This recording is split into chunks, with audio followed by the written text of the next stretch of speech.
If you want to change keyboard language on iPhone 16e, then first of all we need to open Settings.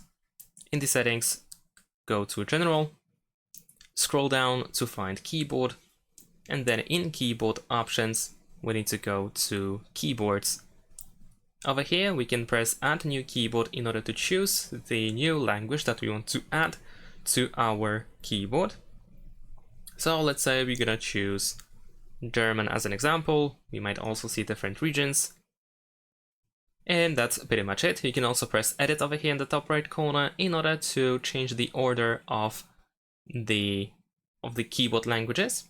And you can tap on this minus sign in order to remove a specific language that you don't want to use. Once you are done, press done in the top right corner, and that's pretty much it.